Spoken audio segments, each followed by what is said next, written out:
أعوذ بالله من الشيطان اللعين الرجيم. بسم الله الرحمن الرحيم. الحمد لله رب العالمين.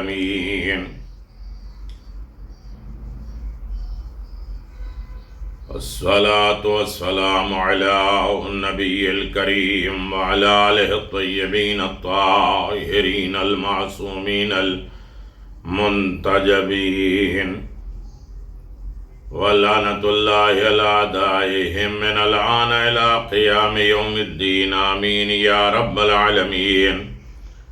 أما بعد فقد قال الله تبارك وتعالى في محكم كتابه المبين وهو أصدق الصادقين وقوله الحق. بسم الله الرحمن الرحيم.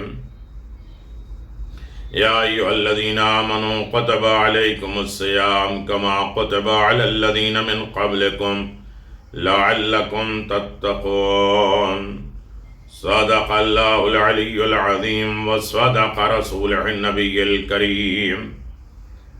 سامعین گرامی قدر، ناظرین محترم، سلام علیکم ورحمۃ اللہ وبرکاتہ.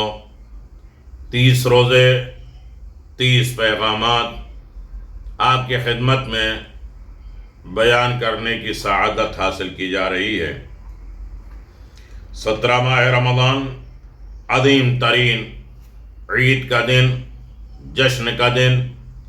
خود اللہ تبارک و تعالیٰ نے پیغمبر اسلام صلی اللہ علیہ وآلہ وسلم سے جشن منانا اور عید منانے کی تاکید کی ہے. جنگ بدر عظیم ترین جنگ، یہ 17 ماہ رمضان کو جنگ بدر واقع ہوئی، اور اس جنگ کے رونما ہونے کے اسباب علل سبب بعثت پیغمبر اسلام کے بعد آپ کو اور آپ کے تمام ساتھیوں کو طرح طرح کی اذیتیں اور تکلیفیں، جس کے نتیجے میں پیغمبر اسلام نے مکہ سے مدینے کی طرف ہجرت کر لی، اور اس کے باوجود کفار و مشرکین نے مکہ مسلمانوں کی طرف طرح طرح کی اذیت آزار پہنچانے سے باز نہیں آ رہے تھے. ایک طرف تو ان کو مکہ سے باہر بھی نہیں جانے دینا چاہتے تھے، اور دوسری طرف مدینے پر اقتصادی پابندی لگا رہے تھے تاکہ مدینے والوں سے کوئی بھی تجارت انجام نہ دی جا سکے، تاکہ وہ لوگ قحط اور بھوکمری کا شکار ہو جائیں اور ہمارے دین کی طرف پلٹ کر مجبور ہو کے آ جائیں. اسی لیے اہل مدینہ دریائے سرخ کے ذریعے تجارت کرنے پہ مجبور ہوئے، اور آپ کاروبار اور تجارت کو اس طرح انجام دینا شروع کیا کہ ابو جہل نے بھی پیغمبر اسلام کو ہجرت کے بعد قریش کی طرف سے حملہ کی دھمکی دے دی، جس کے نتیجے میں جنگ بدر واقع ہوئی، اور اس جنگ میں مسلمانوں کی بڑی کامیابی نصیب ہوئی. اسلام کی پہلی جنگ مشرکین کو سخت ہزیمت اور ہار ہوئی، جس میں اللہ تبارک و تعالیٰ نے مدد کیا. خود اللہ آواز دیتا ہے کہ میں نے اس جنگ بدر میں ملائکہ کے ذریعے مدد کی. علی ابن ابی طالب کی تلوار چلتی رہی، کامیاب ہوتے رہے. معراج پیغمبر اسلام 17 ماہ رمضان یا 21 ماہ رمضان، یا اور مناسبتیں 27 رجب، پیغمبر اسلام کی بعثت، قرآن مجید میں خمس کے حکم جاری ہونا اور آیت خمس نازل ہونا، مسجد جمکران بحکم امام زمان معین ہونا، وفات ام المومنین. یقیناً بدر کامیابی کا دن ہے، علی کی فتح جشن کا دن، اور امیر المؤمنین نے اس جنگ میں کامیابی کر کے اسلام کی پہلی فتح کی بنیاد رکھ دی. اور یہ اتنا اثر ہوا کہ یزید نے خود کہا کہ اگر بدر والے ہمارے آبا و اجداد ہوتے تو دیکھتے کہ میں نے کربلا میں کیسا بدلہ لیا. جنگ بدر مسلمانوں کی پہلی فتح، اسلام کی پہلی جنگ، اور کامیابی اور ہمکناری اہل بیت علیہ الصلوۃ والسلام کے ساتھ واقع۔ پوری رات پیغمبر اسلام نے دعا دی اور اس کے بعد دعا کی اور فتح نصیب ہوئی۔ اور یقیناً یہ اہم ترین چیزیں ہیں جو ہر انسان اسے محسوس کر سکتا ہے کہ علی ابن ابی طالب کے بغیر نہ فتح ہے، نہ کامیابی ہے، نہ نجات ہے، نہ بہشت ہے، نہ اعمال ہے، نہ دعا ہے، نہ اچھائی ہے، نہ خوبی ہے۔ محبت علی ابن ابی طالب ایک معیار ہے تمام اچھائیوں اور تمام خوبیوں کی۔ تو یہ پیغام یقیناً عالی ہے۔ تقوی کی گامزن کے راستے پر گامزن ہونے کے لیے پیغمبر اسلام صلی اللہ علیہ وسلم نے یہ پیغام دیا اور یہ نصیحت دی، یہ حکم دیا کہ روزانہ ماہ رمضان میں ایک قدم آگے بڑھاؤ تقوی الہی کی طرف۔ اللہم اہدنی فیہ لصالح الاعمال واقض لی فیہ حوائج الاعمال یا من لا یحتاج الی التفسیر والسؤال یا عالما بما فی صدور العالمین صلی علی محمد وآلہ الطاہرین۔ اے معبود، اس مہینے میں مجھے نیک کاموں کی طرف ہدایت دے دے، میری حاجتوں اور خواہشوں کو برآوردہ فرما۔ اے وہ ذات جو کسی سے پوچھنے اور وضاحت اور تشریح کی احتیاج نہیں رکھتی، ضرورت نہیں رکھتی، اے جہانوں کے سینوں میں چھپے ہوئے اسرار کے عالم، درود بھیج محمد اور آل محمد پر، ان کی پاکیزہ خاندان پر۔ عمل صالح اور خدا کی معرفت کا سبق اس درس میں ہے۔ اللہم اہدنی فیہ لصالح الاعمال، عالم محل انجام محل، عمل کی دو قسمیں، اچھائی اور عمل صالح، ناشائستہ اور طالع عمل۔ جس طرح علم دانش کے دو حصے ہیں، مفید، سود مند۔ جب ہم زمزم کا پانی پیتے ہیں تو اس وقت دعا کرتے ہیں، بار الہ اے اسے میرے لیے مفید علم اور دانش کا سبب قرار دے۔ اسی طرح کچھ علوم زیان رسا اور نقصان دہ ہوتے ہیں، تکلیف دہ ہوتے ہیں۔ وہ علوم جو نسل کشی کا سبب بنے، ایٹم بم بنا کر اجتماعی خونریزیوں کا باعث بنے، برخلاف اس علم کے جو انسان کے لیے معنوی اور مادی طریقے کا سامان فراہم کرے، صحت اور سلامتی اور خوشحالی کا پیغام بنتا رہے۔ ایسا علم فائدہ مند ہے جس سے موجودہ نسل اور آنے والی نسل بھی بہرہ مند ہوتی ہے۔ جو کوئی عمل صالح اور اچھا اور بہتر کام انجام دیتا ہے، وہ اپنے علاوہ دوسروں کو بھی اپنے بہتر کام سے سیراب کرتا ہے۔ اس لیے اس کا یہ اچھا کام اس لیے باقیات الصالحات بن جاتا ہے کیونکہ اس سے فائدہ جہاں موجود نسل انسانی اٹھاتی ہے، پوری کائنات اٹھاتی ہے، وہیں آئندہ نسل میں بھی اس کے مرنے کے بعد فائدہ اٹھاتی رہتی ہے۔ اس کے مقابل میں وہ ناشائستہ، وہ غلط، غیر صالح اعمال ہیں جو زور اور بال اور جس کے گناہ دامنگیر بن جاتا ہے اور باقیات الصالحات کے زمرے میں چلا جاتا ہے۔ کبھی ایک فرد، کبھی ایک آدمی ایک غیر صالح عمل کی بنیاد بنتا ہے، کسی منحرف میسر کا بنیاد گزار بن جاتا ہے، جیسے وہابیت، بہائیت، قادیانیت، کہ جس کی سیاہ آثار گمراہی، فساد، قتل، غارت کے قریب ہو جاتی ہے، جو کہ اسلامی تعلیمات سے کوسوں دور ہے، کیونکہ اسلام دین امن و راشدگی ہے، نہ دین قتل و غارت ہے۔ اسی طرح اس کی بنیاد گزاروں کے نام اعمال میں سیاہ سے سیاہ تر ہوتے چلے جاتے ہیں، ان کے گناہ کے اعداد و شمار میں بھی بے انتہا اضافہ ہوتا رہتا ہے۔ اسی لیے دعا کے اس ٹکڑے میں ہم کہتے ہیں کہ پروردگار، اعمال کے انجام دہی میں ہماری مدد فرما۔ کون سے اعمال؟ اعمال صالح جہاں کہیں بھی عمل کی بحث پیش آتی ہے وہاں صالح کی صفت بھی ساتھ میں آتی ہے، کیونکہ صرف کام کا انجام دے لینا اہم نہیں ہے، بلکہ اہم ہے تو اس کا رنگ، صبغہ، اللہ کے رنگ میں ڈھل جانا، اس کی اہمیت، جس کا مطلب یہ ہے کہ کام بھی اچھا ہو۔ قرآن کہتا ہے من عمل صالحا من ذکر او انثی وهو مؤمن فلنحیینہ حیاۃ طیبۃ وَلَنَجْزِيَنَّهُمْ أَجْرَهُمْ بِأَحْسَنِ مَا كَانُوا يَعْمَلُونَ، جو کوئی بھی نیک عمل انجام دے، خواہ وہ مرد ہو یا عورت، بشرط کہ وہ مومن ہو، تو ہم اسے دنیا میں پاکیزہ زندگی بسر کرائیں گے، اور آخرت میں ان کا اجر ان کے لیے بہترین اعمال کے مطابق عطا کریں گے۔ عمل صالح کے انجام دہی میں مومن ہونے کی بھی قید لگائی گئی ہے، یعنی جو کوئی ایمان کی حالت میں عمل صالح انجام دے گا وہ حیات طیبہ کا حقدار ہوگا۔ سورہ والعصر، بسم اللہ الرحمن الرحیم، عظیم اور دائمی رحمتوں والے خدا کے نام سے، والعصر، عصر، قسم ہے عصر، ان الانسان لفی خسر، بے شک انسان خسارے میں ہے، الا الذین آمنوا وعملوا الصالحات وتواصوا بالحق وتواصوا بالصبر،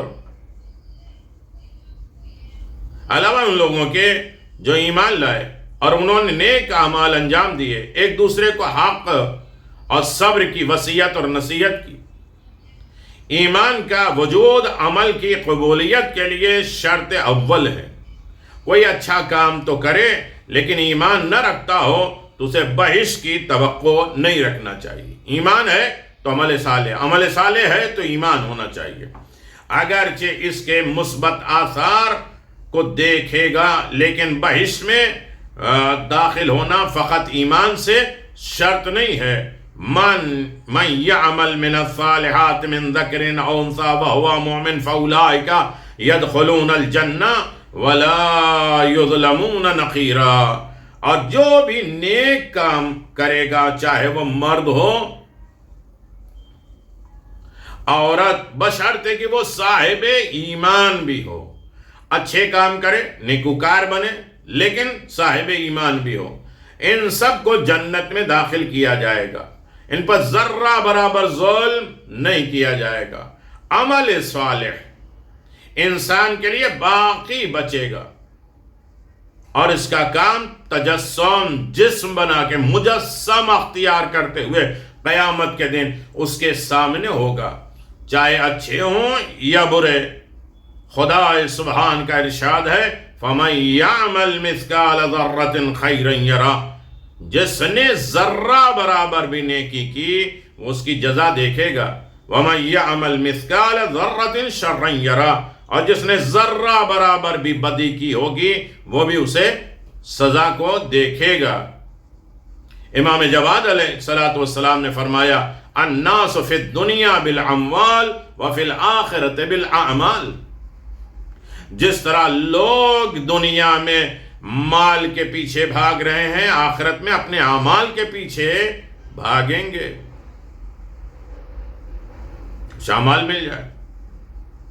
تو عمل صالح ضروری ہے۔ آج کی دعا میں ایک پیغام یہ ہے کہ ہم نے اچھے اعمال مانگے، کہ ہمیں توفیق دے کہ ہم عمل صالح کریں۔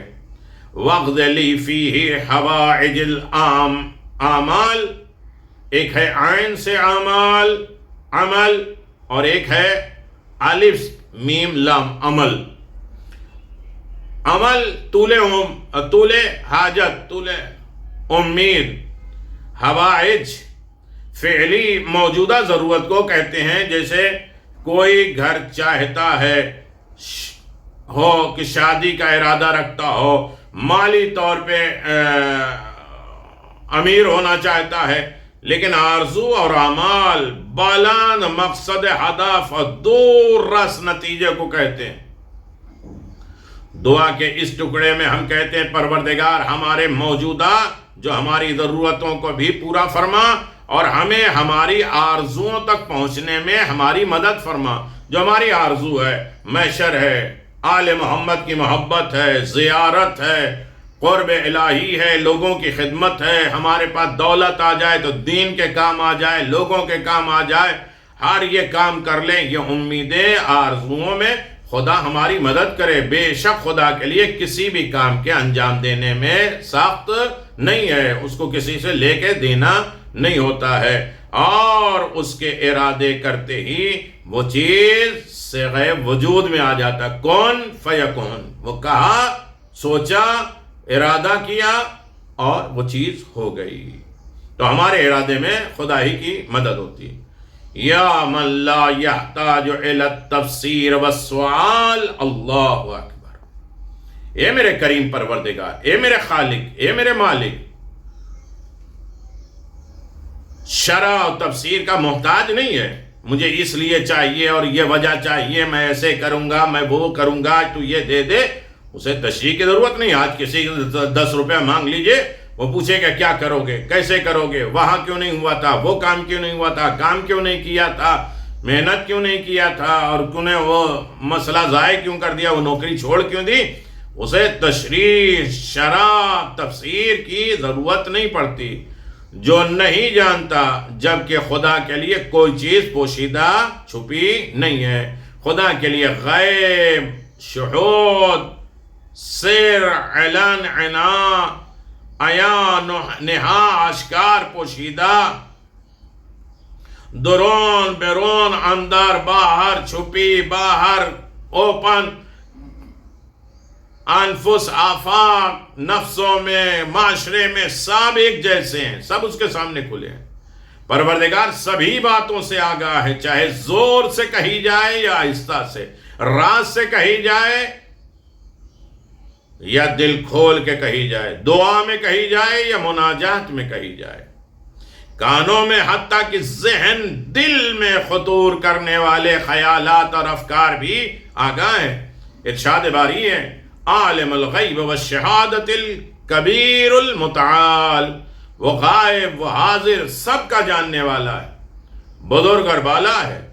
سواء منکم من اسر القول ومن جہر بہ ومن ہوا مستخف باللیل وسارب بالنہار، اللہ اکبر۔ یہ ہے پیغامات، یہ ہے دعا پڑھنے کا اثر، کہ ہم بارگاہ رب العزت میں 17 ماہ رمضان کی دعا پڑھتے ہیں تو اس کی تفسیر جانیں، اس کے مقاصد جانیں، اس پر غور و فکر کریں، اسے خیالات میں لائیں اور اسے سوچیں کہ کیا ہمیں کہا گیا ہے، کیا کرنے کا حکم دیا گیا ہے۔ اس کے نزدیک تم میں سے سب برابر ہیں، جو بات آہستہ کہے، جو بلند آواز سے کہی جائے، جو رات میں چھپے کہی جائے، دن میں چلتا رہے، سب جاننے والا ہے پروردگار۔ یا عالماً بما فی صدور العالمین، وہ دنیا کے پل پل کی خبر رکھتا ہے، دھڑکتے دلوں کی صداؤں پہ نظر رکھتا ہے، کسی چیز سے بے خبر نہیں ہے۔ یہ تو ہم ہیں جو اسے بھول جاتے ہیں، بے خبر ہو جاتے ہیں۔ صلی علی محمد وآلہ الطاہرین، صلوات کے بحث بہت ہی اہم ہے۔ سورہ مبارک احزاب میں ہے، ان اللہ وملائکتہ یصلون علی النبی یا ایھا الذین آمنوا صلوا علیہ وسلموا تسلیما، کہ بے شک اللہ اور اس کے ملائکہ رسول پہ صلوات بھیجتے ہیں، تو اے صاحبان ایمان تم بھی ان پر صلوات بھیجو اور سلام کرتے رہو۔ ناقص صلوات نہیں بھیجنا چاہیے، یعنی صرف اللہم صلی علی محمد یا صلی اللہ علیہ وسلم یہ کہنا درست نہیں ہے۔ پیغمبر اسلام نے فرمایا، لا تصلوا علی صلاة مبتورة بل صلوا علی اہل بیتی ولا تقطعوہم فإن كل نسب وسب من یوم القیامہ منقطع الا نسبی۔ کتاب اہل سنت میں، اہم کتابوں میں بھی نقل ہوا ہے کہ صلوات پڑھتے وقت آل محمد کا نام رسول کے نام کے ساتھ جڑا ہونا چاہیے، ورنہ نمازی نہیں ہے۔ من لم یصلی اللہ صلاۃ علیہ، جو آل محمد کے اوپر درود نماز میں نہ پڑھے اس پر نمازی نہیں ہے۔ ورنہ تمہاری نماز صلوات ابتر ہے، ناقص ہے، ٹوٹی ہوئی ہے۔ تفسیر در منصور میں، صحیح بخاری میں، مسلم، ترمذی، نسائی، ادبی، داؤد، ابن ماجہ، جو اہل سنت کی سب سے اہم کتابیں ہیں، نقل ہوئی کہ ایک شخص نے رسول خدا صلی اللہ علیہ وسلم سے سوال کیا کہ ہم چاہتے ہیں آپ کو سلام کیسے کریں، لیکن آپ پر صلوات کس طرح بھیجیں؟ پیغمبر نے فرمایا اس طرح کہو اللہم صلی علی محمد کما صلیت علی ابراہیم وآل ابراہیم انک حمید مجید۔ امام شافعی نے فرمایا یا اہل بیت رسول اللہ حبکم فرض من اللہ فی القرآن عند لہو کفاکم من عظیم القدر عنکم من لم یصلی علیکم فلا صلاۃ لہ۔ تو عزیزان محترم، یہ درس ہے، یہ پیغام ہے کہ اہل بیت رسول صلی اللہ علیہ وسلم، آپ کی محبت خدا کی طرف سے قرآن میں فرض ہے، واجب ہے۔ امام شافعی نے کہا آپ کی عظمت کے لیے یہی بس ہے کہ اگر کوئی شخص نماز میں آپ پر صلوات نہ بھیجے تو اس کی نماز باطل ہے، ختم ہے۔ جی ہاں، ہر نماز میں آل محمد کی یاد اس بات کا راز ہے کہ رسول خدا کے بعد ان کے اہل بیت کے نقش قدم پہ چلیں، ان کی اطاعت کریں، ان کے فرما بردار بن جائیں، دوسروں کے پیچھے نہ جائیں، زمانے کے پیچھے نہ جائیں، نفس کے پیچھے نہ جائیں، شیطانوں کے پیچھے نہ جائیں، ورنہ ایسے لوگوں کا نام لینا جن کے مشن کو ہمیشہ جاری رکھنے کی ضرورت نہیں ہے، وہ بھی ہر نماز میں ایک عبث کام ہوتا ہے، بیکار کام ہوتا ہے۔ ایک شخص کعبے سے لگا صلوات بھیج رہا تھا لیکن آل محمد کا نام نہیں لے رہا تھا۔ امام صادق علیہ السلام نے فرمایا یہ ہمارے اوپر ظلم ہے۔ رسول نے فرمایا جو لوگ میرے آل کو صلوات سے محروم کریں ان تک جنت کی خوشبو نہیں پہنچے گی۔ چنانچہ وہ مجلسیں، وہ محافل جس میں خدا کا نام محمد مصطفیٰ اور آل محمد کی یاد نہ ہو، قیامت میں حسرت، افسوس کا باعث ہوں گی۔ حقیقت تو یہ ہے کہ روایات کے مطابق جس وقت خدا کے پیغمبروں میں سے کسی پیغمبر کا نام لیا جائے تو پہلے رسول خدا صلی اللہ علیہ وسلم اور ان کی آل پہ صلوات بھیجا جائے، پھر اس پیغمبر پہ صلوات بھیجا جائے۔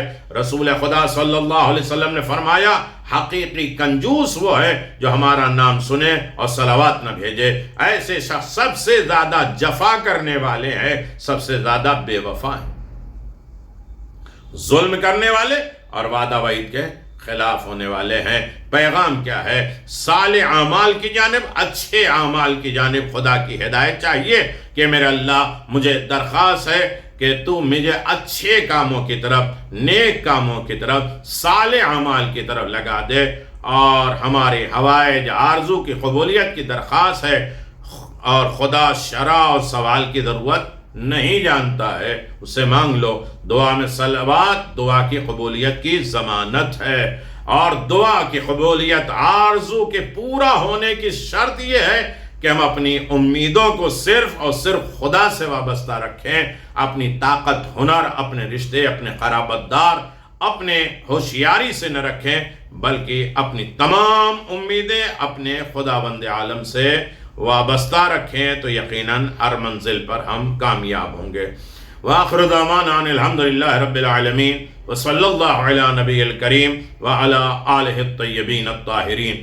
مومنین کرام، یہ ہمارے پیغامات جاری ہیں اور اسے آپ سماعت فرمائیں، سبسکرائب کرائیں ہمارے چینل کو، تاکہ ساری جو ابھی چل رہے ہیں حیات جناب ابو الفضل عباس، اصول دین، امامت، کامیاب زندگی، ولایت، والدین، 30 روزے 30 پیغام، رمضان یاد امام زمان، بہت سے موضوعات پہ امروں نہیں ابھی چلے گئے، انشاءاللہ پھر تولا و تبرہ ہے، اور معصومین علیہ السلام کی حیات طیبہ ہے۔ انشاءاللہ آپ اسے سنتے رہیں، دوسروں تک سناتے رہیں، نیکیوں میں ہمارا سپورٹ کریں۔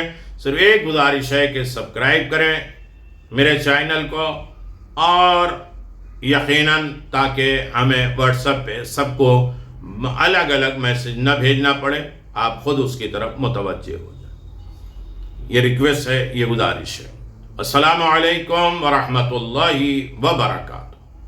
السلام عليكم أئمة الهدى ورحمة الله وبركاته.